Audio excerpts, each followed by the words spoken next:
Մեզ համար բռնությունը բացարձակ անթույլատրելի է, ցանկացած բռնություն ինձ համար, մեր թիմի համար անթույլատրելի է։ Մեզ համար ամենակարևորը, որ պետք է ունենանք իրավունքի պետություն, բռնության ցանկացած դեպք պետք է բացահայտվի եւ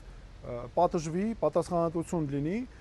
ով էլ ուզում է լինի, ում նկատմամբ էլ ուզում է լինի, սա հստակ։ Մյուսը, այս տեսանյութի հետ կապված, նորից էլի, այո, պետք է անհապաղ քննություն արվի, բացահայտվի, բայց գիտեք ինչ կա, պետք է բացահայտվի նաև արդյոք սա պրովոկացիա չէ եւ այս իշխանությունները չեն կազմակերպել, որովհետեւ նրանք նաև շատ են թիրախավորում արցախցիների եւ հարց է առաջանում, ինձ մոտ այդ հարցը ողջամիտ շատ հիմնավոր կասկածը առաջանում է, որ հենց այս իշխանությունն էլ օրինակ կազմակերպել է, որպեսզի հետո թիրախավորի արցախցիների։ Եթե այդպես չէ, նրանք պետք է մանրամասն բացատրություններով ցույց տան, ապացուցեն, նաև հակառակ կողմնակիցներին համոզելու համար, որտեղ դա նրանց գործելավոճն է։ Եվ սա պետք է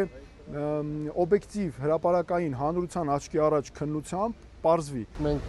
ոչ վաղանցյալում ունեցել ենք դեպքեր, որ ելի հրապարակվել են տեսանյութեր, բայց այնուհետև փորձաքննության արդյունքում այդ տեսանյութերը կեղծ են հրապարակվել։ Այսինքն մենք չենք պնդում, որ ամենայն հավանականությամբ դա այդպիսի իմիտացիա է եւ կարծում եմ, որ նա պետք է շատ մանրամասն քննության առարկա դառնա, նաեւ պետք է հատուկ վարույթ նախաձեռնել այդ վարույթի շրջանակներում այդ տեսաերիզը փորձաքննության ենթարկի, որպեսզի հանրությունը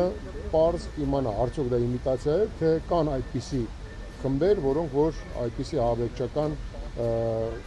արտահայտություններ կամ այդպիսի բաներ են տարածում։ Եվ մի փոքր էլ ես ասեմ, որ քանի որ ես նաև մայրս Արցախից է, ես Արցախի բարբառը տիրապետում եմ, ինձ թվաց ամենայն դեպս, որ այդ արցախյան բարբառը, որով որ տեսագրված էր այդ տեսաերիզը, շատ վառ Արցախի բարբառով չէ, այսինքն էլի իմիտացիոն ինչ-որ մի բան, ամենայն դեպս դա իմ սուբյեկտիվ կարծիքն է։